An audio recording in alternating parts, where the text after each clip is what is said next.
A former Kaduna State Governor and founding member of the All Progressives Congress, Nasir Ahmed El-Rufai, has resigned from the ruling party, that's the APC, to join the Social Democratic Party. In a statement, El-Rufai expressed his disappointment with the APC's leadership, accusing the party of straying from the progressive ideals of its founding members. Well, he stated that he had raised concerns about the party's trajectory, both privately and publicly, over the past 2 years, but found no willingness among the current leadership to address the issues.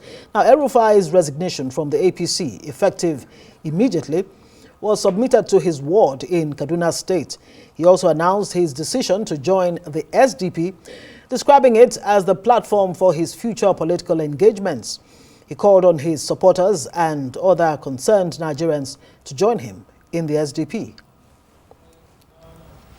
Meanwhile, the Kaduna chapter of the All Progressives Congress says it will not lose sleep over the defection of the immediate past governor of the state, Nasir El-Rufai, to the Social Democratic Party. In a statement, its secretary, Yahaya Pate, said the party remains unperturbed by the defection of the former governor.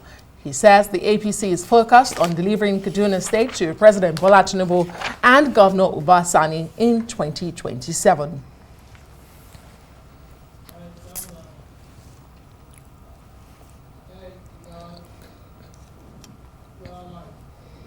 Right, let's cross live to Kaduna State and speak to Adewole Adebayo, who was the Social Democratic Party's presidential candidate in the 2023 elections. Good to have you on Newsnight tonight. First, let's get your reaction of the defection from the APC of a founding father of the APC to your party, the SDP, and how much, political capital really does El-Rufai bring to your party, because some actually would describe him as a spent politician. Well, thank you very much, Ngozi. It's good to have Governor Nasir El-Rufai in the SDP. His coming to the SDP is not an accident, and we see him as a person of great talent. No matter your political disposition to him and to his politics, you cannot deny that he's one of the most talented Nigerians, one of the most hardworking public servants, and he's a person who's a go-getter, and he's patriotic, he loves the country, and he loves to serve the public. And that is what we are all about in the SDP. And I believe that his coming in is a positive development that allows us to distinguish our politics from the politics that runs away from people of talent, that tries to keep away people who have strong opinion, and a politics that does not allow for people of principles to disagree and still work together. So I think his coming in is good for us, and we would work very hard to see that more Nigerians of professional standing, more Nigerians who have some form of second addresses, people who do not see politics as a lifeline, who just come and serve, that many of them join the SDP. Interesting. You wrote a welcome note, so to say, on X, on your X account this morning, welcoming him to the party, and you described former Governor Nasir El-Rufai as worker for the people. However, a lot of people will react to say that he remains a very controversial and sometimes divisive figure in Nigerian politics. So how do you reconcile his past and your party's vision? Do they really align? Yes, thank you. I had a temptation to use the word angel, but because no human being is an angel, I did not call him an angel. I call him a hardworking person. In politics, people must respect the truth and must respect facts. When Barack Obama was running against John McCain for the US presidency, he did not deny that McCain was a great soldier, a war hero, and a patriot, even though they disagree on ideology. So it is not every aspect of El-Rufai's life, both in politics and out of politics, that agree with mine. But what I cannot deny him is the fact that in every public office where he has been given an opportunity to serve, he has actually served. In the wake of his service, there will be people who are not satisfied. If you work in BPE and you want to professionally operate in that place, you have to displease many people who like to make a telephone call and get things done without due process. If you want to sanitize the FCT, you will not be the best friend of those who build on unauthorized plots or land speculators and all of that. And if you are governor of Kaduna State and you want to use big infrastructure from limited resources, you cannot be a friend of those who believe in the status quo or business as usual. It's a very strong character. Those who love him dearly, and those who don't agree with him tend to be very passionate about it. He happens to be someone that I've always liked. I like him. Doesn't mean that now that he has joined my party, we will not disagree next week. But I have a lot of abiding respect for him, and I like him. And he looks like a kindred spirit when it comes to intellectualizing the problems of the country. So it's a welcome person to the party. I do not want to know politics to the extent that I will see a great talent and I will hesitate to acknowledge that this is a great talent just because I'm afraid of what the politics might be later. What I know that any country that has an El-Rufai needs more of an El-Rufai if we are going to get out of the doldrums. So I don't know everything he's done in APC. I've never been a member of APC or PDP. I've always been a member of the SDP. And now he's coming to my party. I welcome him, and many of our colleagues welcome him. And we've been working very hard in the background to make sure that he comes to the party with an open hand, and he gets used to our ideology, and we've been exchanging ideas, and I don't think what the SDP stands for is strange to him. It may not have been something that his previous political parties have been practicing, but it's something that when he looks at it, he knows that we are committed to it. And you know, El-Rufai is not a person driven by personal ambition. He's usually, from my experience of him, a person driven by purpose. Whether that purpose is for his own benefit or the benefit of another person, once he's committed to a purpose, El-Rufai does not look back. Maybe that's why some are jittery that their workhorse is no longer available to them. But for us, he's just an additional hand in the effort to rescue Nigeria. Right. We welcome more people of like-minded commitment to our national agenda. All right, one wonders how much of like-mindedness, will happen. Is it going to be a marriage of convenience? Does this really have to do with alignments towards 2027? You yourself contested, for the presidential seat under the SDP. What role exactly will El-Rufai be playing in the SDP? Will he be going for the top, position, the top job? Is it going to be running for presidency? Is that what this is all about? What role will El-Rufai be playing? Most of my role in the SDP is the role of a party member. On a daily basis, I speak for the party, I work with the party, I carry out party assignments. I believe that when you look at National Chairman Shehu Gabam, National Secretary Dr. Agunloye, and the rest of the NWC, State Executive, many people are in this SDP who don't have any political ambition at all, or who don't have ambition for any particular offices. Those are the heroes of the party. Thousands of men and women, youth, other people who don't aspire to any office. They just want to make the party succeed. Those are the people we are partnering with.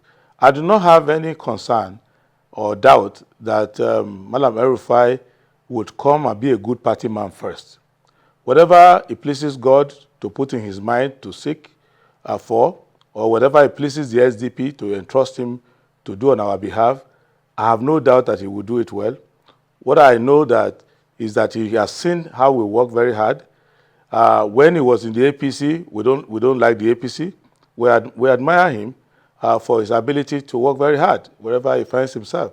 And I believe that the feeling is mutual.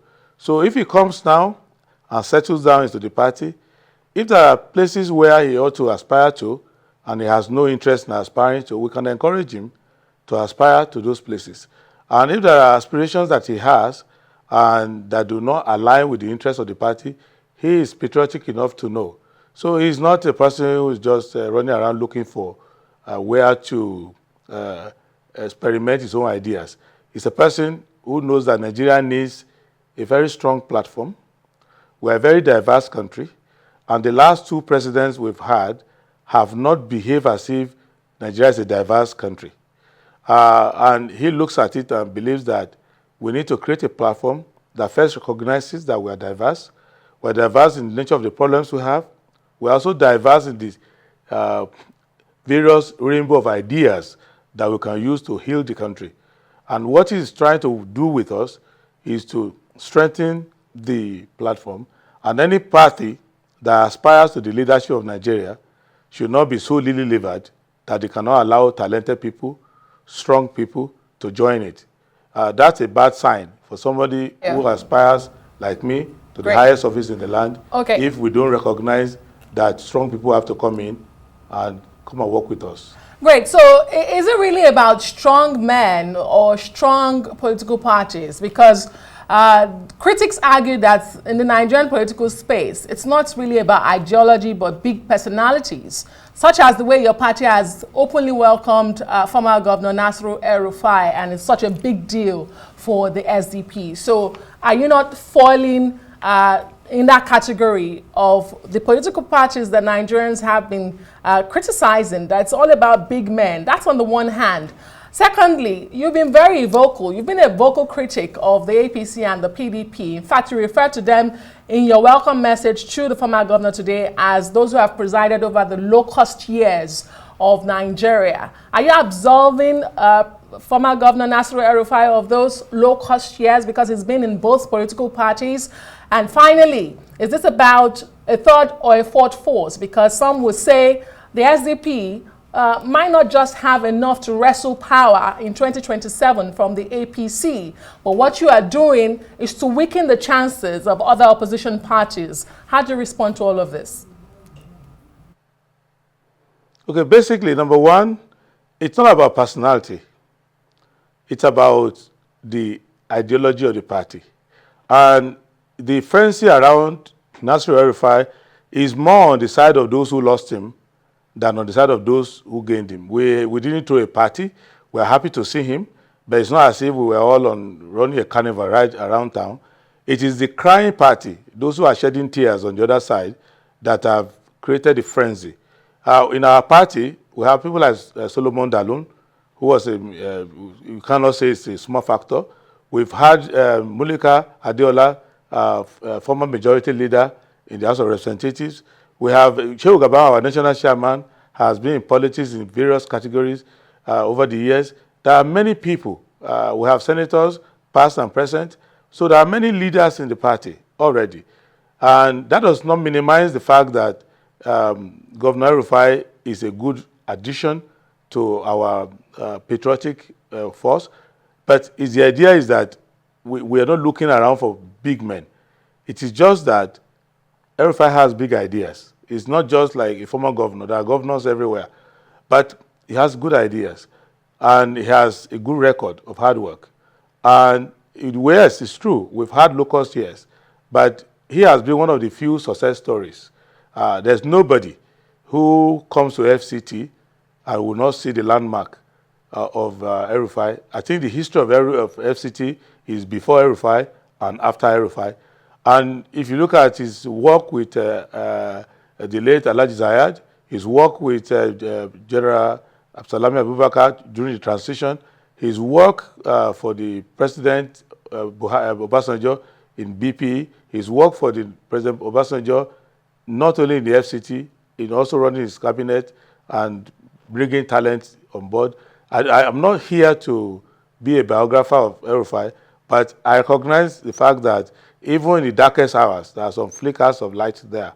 I do not know how they do their politics in APC and the PDP where he was, but what I know is that there are many people in these political parties that are not doing well that can actually do very well for the country.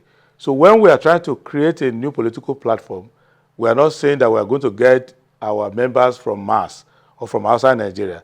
So the change of mind is a sign that somebody is reflecting. And that's what we're trying to do. And then talking about alliance for 2027. Prince Adebayo, well, if you ask the people of Kaduna, especially southern Kaduna, they may not agree with you, and maybe you conveniently left out his tenure as the governor of Kaduna State. But we'll have to leave it there. Prince Adebayo is former... I'm in Kaduna now. Yes. Very quickly, 30 seconds. Listen to people who have been in southern Kaduna. There are a lot of people who are happy with him. There are some who may not be totally happy with him. I'm not saying that he came straight from heaven to join the SDP. What I'm saying is that we are happy to have him because he's a great talent. Right. And we can work. That point has been made. Thank you very much, Prince Adewole. Can improve, and we too can improve. Thank you. Thank you. Thank you very much, and Thank you. God bless Nigeria. Amen.